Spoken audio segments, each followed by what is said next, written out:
Barbados की प्रधानमंत्री का विस्फोटक भाषण। संयुक्त राष्ट्र में पश्चिम को बेनकाब करते हुए प्रस्तुति। Story with तंजरुल। वे लूटते हैं, कत्लेआम करते हैं, बर्बाद करते हैं और फिर उस वीराने को शांति कह देते हैं। उन्होंने कहा था, औपनिवेशिक युग खत्म हो गया है, लेकिन हर अखबार की सुर्खी कुछ और ही कहती है। सीमाएं बंद हो रही हैं, प्रतिबंध बढ़ रहे हैं और वही हाथ जो कभी अफ्रीका को लूटते थे अब उसे वैश्विक सहयोग का उपदेश दे रहे हैं। वे पुरानी जंजीरों को नए शब्दों में लपेटते हैं, सुरक्षा, लोकतंत्र, सुधार, लेकिन उनकी अहंकार की बदबू वही है। जब बारबाडोस के प्रधानमंत्री मिया मोटली ने संयुक्त राष्ट्र में बोला तो उन्होंने शक्तिशालियों की चापलूसी नहीं की, उन्होंने उन्हें बेनकाब कर दिया। उनकी चेतावनी सरल थी और तीखी भी। दुनिया फिर उसी पुराने चक्कर में लौट आई है।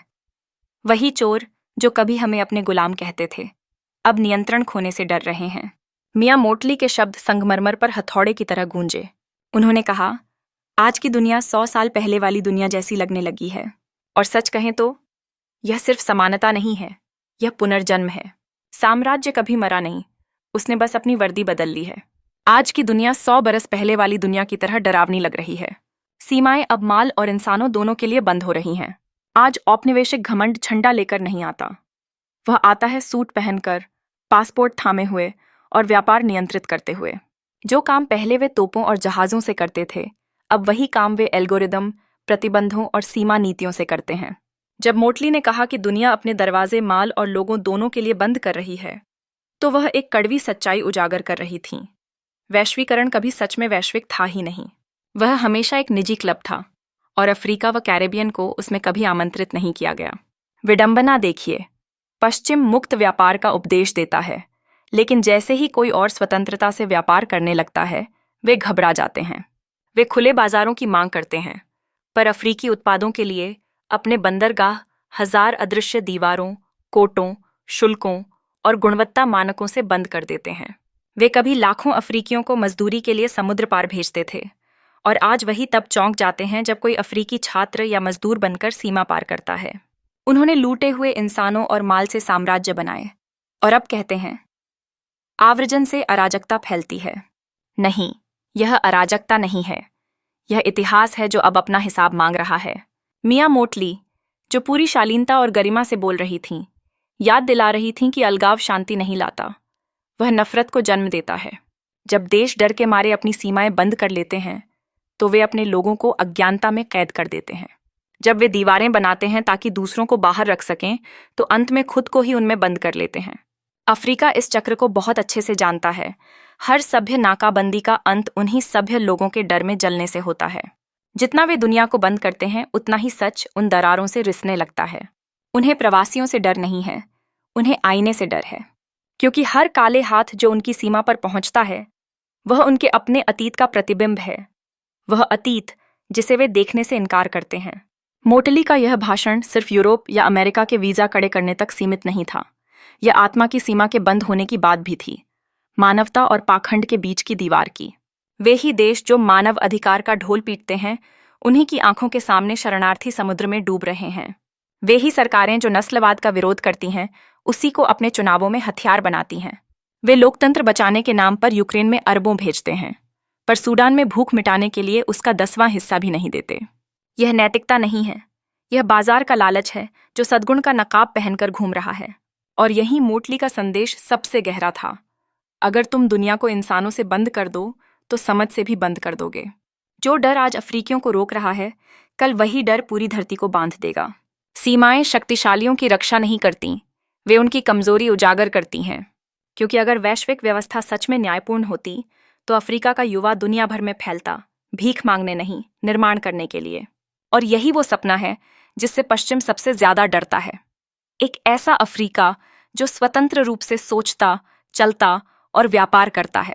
मोटली ने संयुक्त राष्ट्र से इसे सुधारने की विनती नहीं की। उन्होंने कहा, इस सच्चाई का सामना करो, क्योंकि जब आप समझ जाते हैं कि दीवारें सिर्फ औपनिवेशिक बाड़े हैं जिन पर वाईफाई लगा दिया गया है, तब समझ में आता है कि अस्थिरता क्यों बढ़ रही है। कारण यह नहीं कि गरीब चल रहे हैं, बल्कि यह कि अमीर जमा कर रहे हैं। साम्राज्य अपने दरवाजे बंद कर रहे हैं, क्योंकि उन्हें अपने पीछे आती पदचाप सुनाई दे रही है, उन लोगों की जिन पर उन्होंने सदियों तक अत्याचार किया। और अगर दुनिया फिर दो हिस्सों में बांट रही है, विशेषाधिकार प्राप्त और दंड तो उस अन्याय का सबसे स्पष्ट आईना है हैती। क्योंकि जब सीमाएं बंद होती हैं तो सबसे पहले कोई ना कोई घुटता है, और वही हैती है। मियां मोटली ने कहा, हमें संयुक्त राष्ट्र सुरक्षा परिषद और अमेरिकी देशों के संगठन का सहयोग चाहिए ताकि हैती को दीर्घकालिक समर्थन मिले, जो सुरक्षा और विकास दोनों को साथ लेकर चले, किसी एक की कीमत पर नहीं। उन्होंने कहा, राजनीतिक इच्छा शक्ति के साथ संयुक्त राष्ट्र और अंतर्राष्ट्रीय विकास संस्थान इस संकट को सुलझाने की पूरी क्षमता रखते हैं। हमें अमेरिका सहित अपने मित्र देशों के साथ छोटे हथियारों और हल्की बंदूकों के प्रवाह पर बातचीत करनी चाहिए, क्योंकि यह समस्या सिर्फ हैती नहीं, पूरे कैरेबियन क्षेत्र को प्रभावित कर रही है। छोटी अर्थव्यवस्थाएं और नाजुक लोकतंत्र इन अवैध हथियारों और अपराधी गिरोहों से डगमगा रहे हैं। मोटली ने कहा, हम कानून के अनुसार और सामूहिक रूप से निपटेंगे। उन्होंने महासचिव एंटोनियो गुतरेस को धन्यवाद दिया, लेकिन साथ ही बाकी दुनिया को याद दिलाया कि हैती को मोड़ने के लिए सबका साथ जरूरी है। मोटली जब हैती की बात करने लगी तो यह कोई विषय परिवर्तन नहीं था, बल्कि उसी आरोप का अगला अध्याय था, क्योंकि हैती वह जगह है जहां दुनिया आज़ादी की बात करती है लेकिन उसे निभाती नहीं। अगर बंद सीमाएं पाखंड की दीवारें हैं तो हैती वह बंद कमरा है जिसमें न्याय घुटता है। मोटली ने कहा, हैती को मदद नहीं, सम्मान चाहिए। सम्मान का मतलब है हैती के लोगों को अपना देश अपने तरीके से पुनर्निर्माण करने देना, बिना यह महसूस कराए कि वे किसी के रहमो करम पर हैं। उन्होंने कहा, हैती की अस्थिरता का कारण भीतर नहीं, बाहर है। हथियारों का प्रवाह, अंतर्राष्ट्रीय तस्करी और उन्हीं देशों की नीति जिनका दावा है कि वे शांति चाहते हैं। हर अवैध बंदूक जो हैती में पहुंचती है वह किसी पश्चिमी फैक्ट्री से निकली कानूनी बंदूक का जुड़वां है। हर अपराधी नेटवर्क के पीछे कहीं किसी अमरीकी बैंक में मुनाफा गिना जा रहा होता है। उनका लहजा विनम्र नहीं था, न्यायालय जैसा था। उन्होंने याद दिलाया, कैरेबियन के छोटे लोकतंत्रों को वही लालच जहर दे रहा है जिसने कभी अफ्रीका को अस्थिर किया था। हैती कोई अलग विफलता नहीं, वह एक परीक्षा है। क्या दुनिया आज भी काले आत्मनिर्णय को दंडित कर सकती है? मोटली की महानता इसी में थी कि उन्होंने हैती को एक प्रतीक बनाकर पाखंड के साम्राज्य को आईना दिखाया। क्योंकि अगर एक देश को आज़ाद होने की सज़ा मिल सकती है तो कोई देश सुरक्षित नहीं है।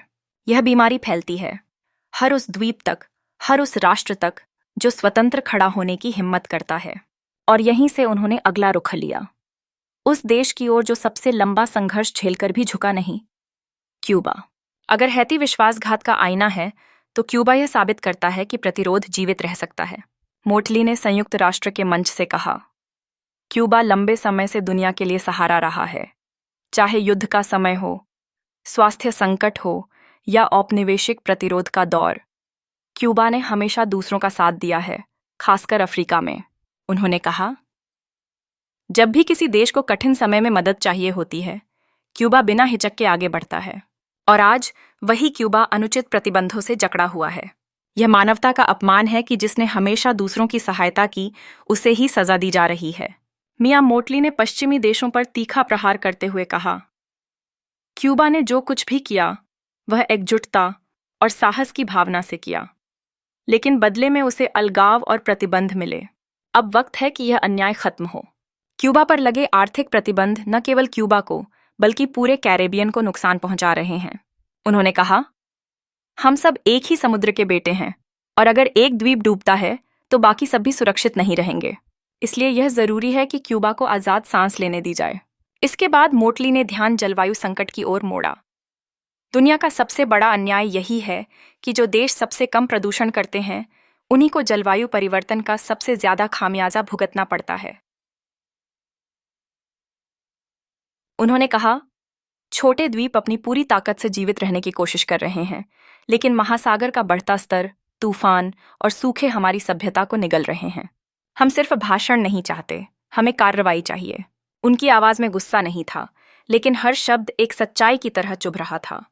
जब अमीर देश जलवायु पर बात करते हैं तो वे धन की नहीं बल्कि अपने मुनाफे की रक्षा की बात करते हैं। वे हर साल वादे करते हैं, लेकिन जब आपदा आती है तो उनके बैंक खाते चुप हो जाते हैं। उन्होंने कहा, हम अब और इंतजार नहीं कर सकते। हमने सौदे, समझौते और सम्मेलन बहुत देख लिए। अब जरूरत है न्याय की, क्योंकि अगर यह दुनिया सच में एक परिवार है तो क्यों कुछ के पास विलासिता है और बाकी के पास सिर्फ विनाश? मोटली ने साफ कहा, यह जलवायु संकट नहीं है, यह नैतिक संकट है। जब शक्तिशाली राष्ट्र मुनाफे को पृथ्वी से ऊपर रख देते हैं तो तबाही तय हो जाती है, और जो इसे झेलते हैं वे वही हैं जिनकी आवाजें कभी सुनी ही नहीं जाती। उन्होंने अपने भाषण में वैश्विक दक्षिण के देशों की आवाज बनकर कहा, हम कोई दया नहीं मांग रहे, हम बराबरी मांग रहे हैं। हम यह नहीं कह रहे कि कोई हमारी मदद करे, हम बस इतना कह रहे हैं कि हमें अपनी तकदीर खुद गढ़ने दिया जाए।